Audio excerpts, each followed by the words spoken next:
Et d'un info, bonjour à toutes et à tous. Dans l'actualité de ce jeudi, le point des grandes décisions issues du Conseil des ministres tenu ce mercredi 14 mars 2018. Le réseau des ministres de l'économie numérique des pays membres de l'OIF sera mis en place dans les mois à venir. Une annonce faite par le ministre de l'économie numérique. En Libye, 205 mandats d'arrêt ont été émis contre des trafiquants libyens et étrangers impliqués dans un vaste réseau d'immigration clandestine vers les côtes européennes. C'est tout pour les titres.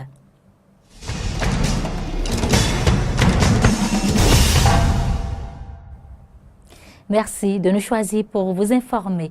Réunis ce mercredi 14 mars 2018 sous la présidence effective du chef de l'État, le Conseil des ministres du Bénin a étudié plusieurs dossiers et a pris de nombreuses décisions. Au menu, la filière Kadiou, la construction d'un hôpital de référence à Abomey-Calavi, l'aéroport de Golo-Djigbe, le financement des voyages officiels, la suspension provisoire d'activité de l'Ordre des pharmaciens du Bénin pour une durée de 6 mois. Voici un extrait du compte rendu présenté par le garde des Sceaux, ministre de la Justice, Joseph Diogbenou. Au titre des mesures normatives, le Conseil a adopté le décret portant conditions de déroulement de la campagne de commercialisation 2017-2018 des noix de cajou.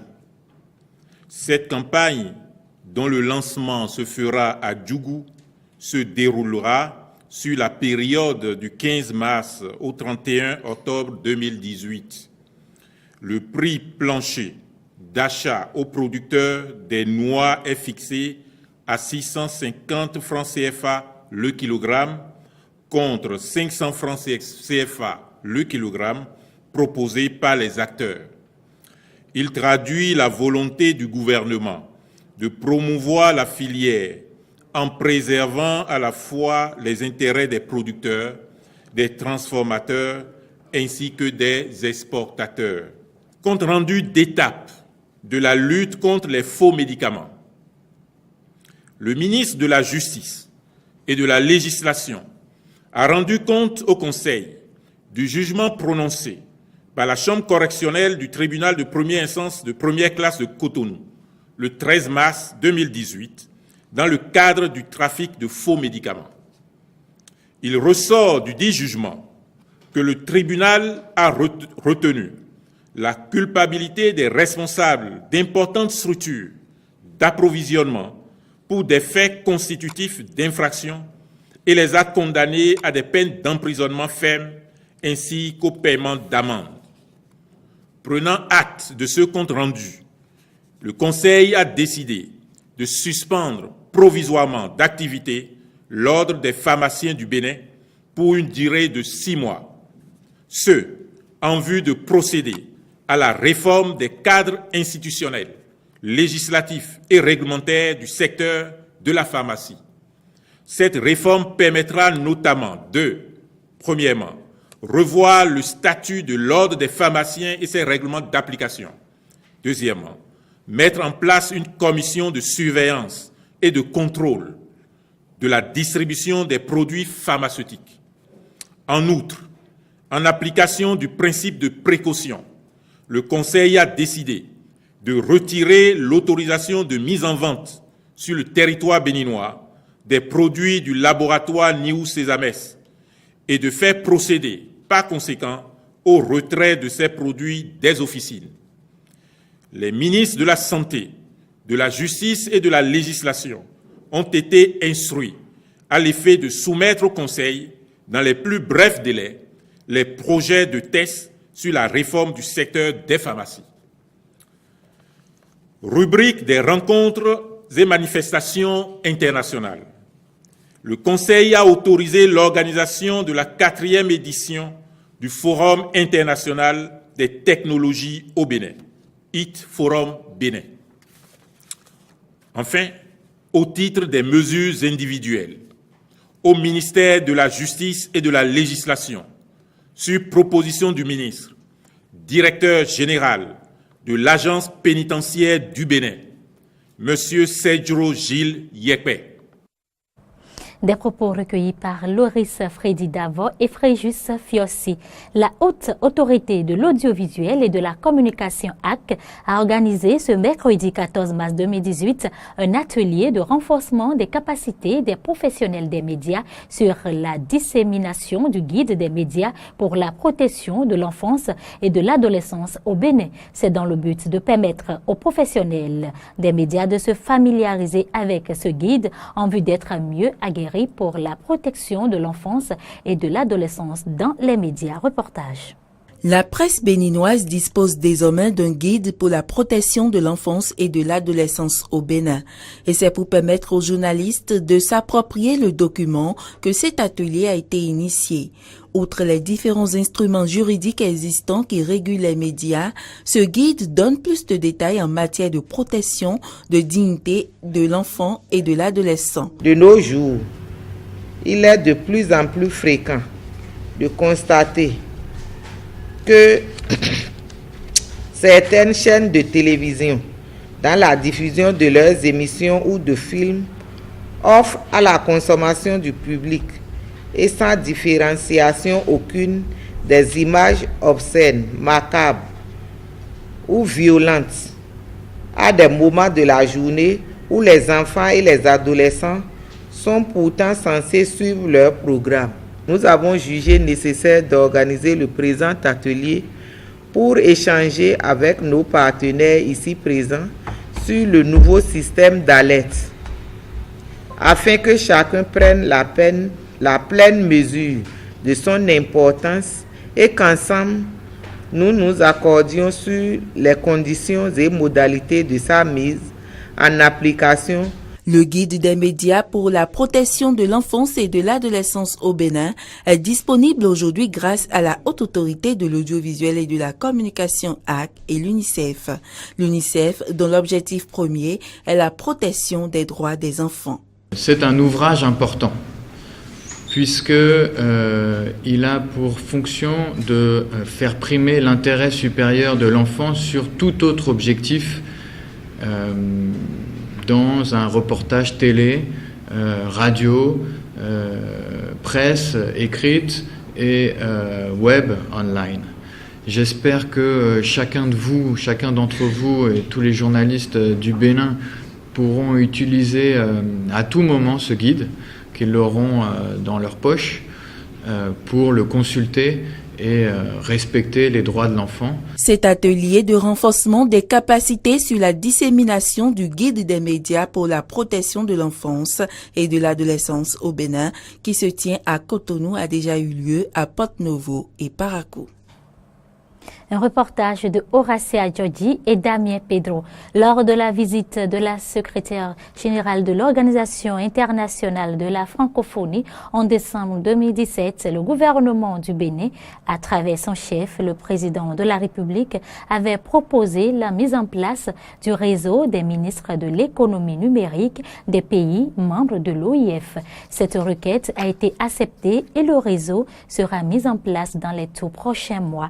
Et c'est pour mieux informer l'opinion publique que nos conférences de presse conjointes a été animée par le ministre des Affaires étrangères et son collègue de l'économie numérique et le directeur régional de l'OIF. Ils se sont prononcés au micro de Laurent Tonekes et Fiacre Voiton. Le rêve du président de la République, l'ambition du Bénin, c'est de voir le Bénin, c'est de voir donc ma collègue, c'est de voir notre gouvernement animer ce qu'on appelle, on commence déjà par appeler le réseau des ministres de l'économie numérique à l'intérieur de cette famille de la francophonie. Alors il y a divers événements qui pointent à l'horizon. Nous allons déjà faire ce qu'on appelle le homework, notre devoir de maison, le travail ici à l'intérieur, montrer que le Bénin se rend disponible, montrer que le Bénin veut être le leader dans ce domaine-là, montrer que notre gouvernement va se mobiliser, va mobiliser d'autres États pour que nous puissions mettre en place ce réseau-là. Nous voulons faire de notre pays la plateforme de services numériques pour l'accélération de la croissance et l'inclusion sociale à l'horizon 2021.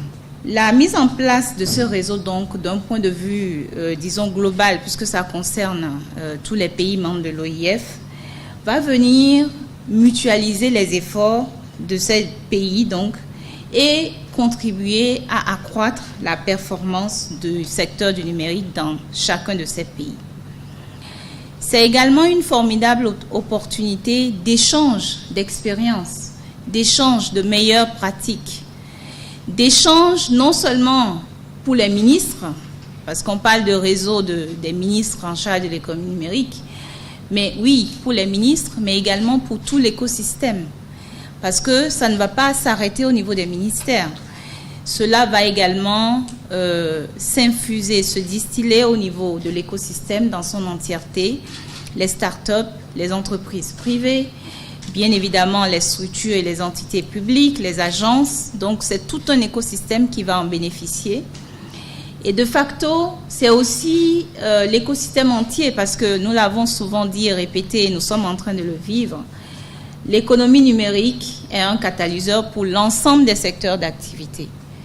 Donc c'est l'ensemble des secteurs d'activité, en plus de celui de l'économie numérique, qui va en bénéficier. La création de ce réseau constitue un succès diplomatique pour le Bénin. Première bonne nouvelle, c'est que Mme Michaëlle Jean a réussi à convaincre le Québec pour appuyer le Bénin afin de porter ce réseau. C'est ainsi que la vice-première ministre du Québec, en charge justement de l'économie numérique, va très prochainement recevoir la visite de la ministre du Bénin en charge de l'économie numérique afin d'échanger sur les voies et moyens pour le Québec d'être un des premiers parrains de cette initiative qui en connaîtra bien d'autres. La deuxième information, c'est que justement en marge de la conférence des Amériques au mois de juin, justement sera lancé ce réseau afin de pouvoir officiellement en faire l'annonce pendant le sommet d'Erevan prévu au mois d'octobre en Arménie. Et la troisième annonce, c'est que l'OIF, dans le cadre de la mise en place de ces réseaux, a donné son accord pour répondre favorablement à la requête de Madame la ministre pour financer le Bénin dans la vulgarisation du code du numérique. Dans un autre chapitre, la Journée mondiale des droits des consommateurs est célébrée le 15 mars de chaque année. Depuis 1983, l'Association internationale des consommateurs, Consumer International, célèbre cette journée. Que pouvons-nous comprendre alors par droit du consommateur? Enes Baguidi, président de l'ONG Bénin Santé et suivi du consommateur, donne ici quelques explications au micro de Carnot François Mbedereto et Denis Maroya. La consommation, c'est des biens et services. Et il a établi que tout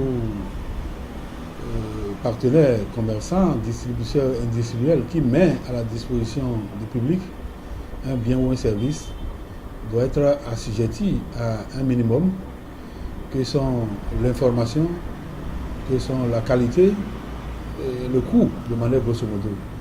Alors, tout ceci qui est encadré par un national juridique. Il y a lieu que le consommateur qui va acheter ce bien ou ce service, il doit être rassuré, il doit avoir toutes les garanties qu'au niveau des informations, au niveau des dispositions prévues au niveau du contrat qui le lie au vendeur, tout doit pouvoir être respecté. Quand un seul point n'est pas respecté ou bien est violé par ce fournisseur, là le consommateur peut se dire quand même qu'il s'est vu ses droits violés et il peut porter plainte à qui de droit pour se faire réparer les dommages causés à lui. Cette 35e édition de la Journée mondiale des droits des consommateurs qui a pour thème rendre les marchés digitaux plus justes pour les consommateurs. Quelle est la situation actuelle des droits des consommateurs au Bénin? Enes Baguidi se prononce. D'abord, cette journée, le thème retenu tourne autour du commerce numérique. Vous savez, aujourd'hui, les nouvelles technologies et les numériques sont au cœur de nos économies, de l'économie de chaque État. Le Bénin aussi, il faut reconnaître que le concept de la consommation, s'il n'est pas encore trop perçu, n'oubliez pas que nous sommes un pays à un taux élevé d'analphabétisme, mais ce qui embête, c'est que même il y a des lettrés, des gens qui sont instruits et qui ignorent quand même qu'ils ont des droits. Mais c'est un écart que nous essayons quand même de corriger pour que le concept soit partagé par tous. Ne perdons pas de vue que la sécurité, la santé, le droit de l'usager, c'est l'État qui en est garant, premier chef. Alors nous, on est là seulement pour l'accompagner dans la mise en œuvre de cette disposition et le respect des usagers qui se sentent brimés. Nous devons profiter de l'occasion pour dire une fois aux consommateurs que le choix est un engagement et on ne choisit pas du moins dans la précipitation. Que ce soit un produit ou un service que vous voulez choisir ou bien vous voulez contracter avec un prestataire, il y a lieu de chercher à avoir toutes les informations autour. Maintenant, si malgré ça, vous vous sentez grugé ou bien spolié de quelque manière que ce soit, nous, organisateurs de consommateurs, nous sommes là pour vous accompagner à travers toutes les informations que nous avons par devers nous. Et une fois encore, ne pas chercher le moins cher. Le moins cher porte toujours un piège. Et c'est surtout dans ce piège-là que les consommateurs tombent. Il faut mettre l'accent désormais sur la qualité. La qualité n'a pas un coût, mais c'est plutôt la non-qualité qui a un coût. Vous les sentez, 4 ans de prison ferme pour 7 distributeurs de faux médicaments et une amende de 100 millions de francs CFA. C'est le verdict rendu par le tribunal de Cotonou qui a condamné ce mardi les principaux acteurs du secteur pharmaceutique au Bénin, une nouvelle étape dans la guerre menée par le gouvernement contre les faux médicaments. Ils sont condamnés pour vente de médicaments falsifiés, exposition, détention en vue de vente, mise en vente ou vente de substances médicamenteuses falsifiées. Suivons ici le président de la Ligue pour la défense du consommateur au Bénin.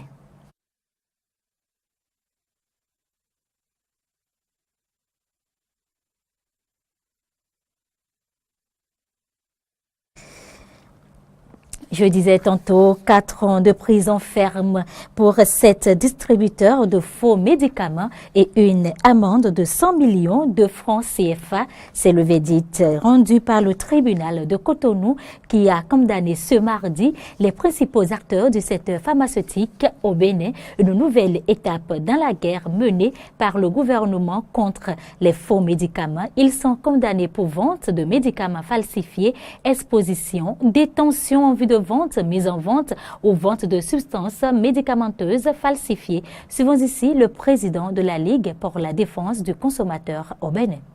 C'est une première. La justice béninoise vient de sanctionner le dossier sur les faux médicaments.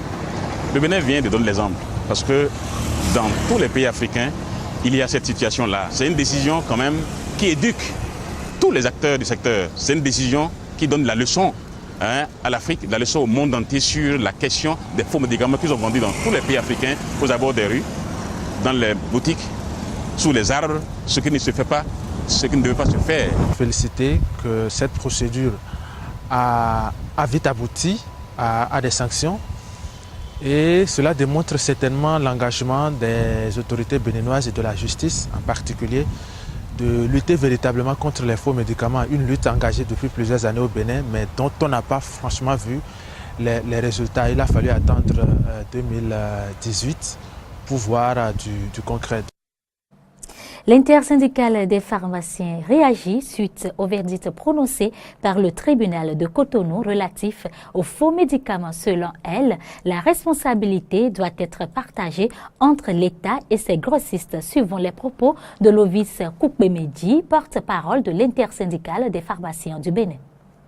Nous, pharmaciens du Bénin, réunis à Cotonou en Assemblée générale, sommes surpris du verdict. À l'audience du mardi 6 mars, il n'a jamais été démontré que les médicaments incriminés, qui par ailleurs disposent d'une autorisation de mise sur le marché, ont été falsifiés. La preuve en est qu'à la date d'aujourd'hui, les produits n'ont pas été rappelés des pharmacies et formations sanitaires et les autorisations de mise sur le marché n'ont pas été suspendues. Ce manquement aux procédures d'importation des produits de santé, aurait pu être relevé par les services d'inspection de la direction de la pharmacie et sanctionné par la Chambre de discipline de l'ordre des pharmaciens. Malheureusement, la direction de la pharmacie est depuis des années défaillante et la Chambre de discipline quasi inexistante. Il s'agit alors d'une responsabilité partagée entre les structures de contrôle de l'État et les grossistes répartiteurs mis en cause. Actualité hors du Bénin, nous prenons la direction de l'Afrique du Nord. Des mandats d'arrêt ont été émis contre plus de 200 trafiquants libyens et étrangers impliqués dans un vaste réseau d'immigration clandestine vers les côtes européennes, a annoncé mercredi le bureau du procureur général libyen. Des membres des services de sécurité, des responsables de camps de détention de migrants ainsi que des fonctionnaires d'ambassades de pays africains en Libye sont impliqués dans le trafic de l'immigration clandestine, a-t-il ajouté. Je vous propose d'écouter Sédik Al-Sour, chef du bureau des investigations. Ces crimes et ces abus sont commis sur les migrants qui sont, d'après la loi libyenne, considérés comme des infiltrés et donc condamnables par la loi libyenne.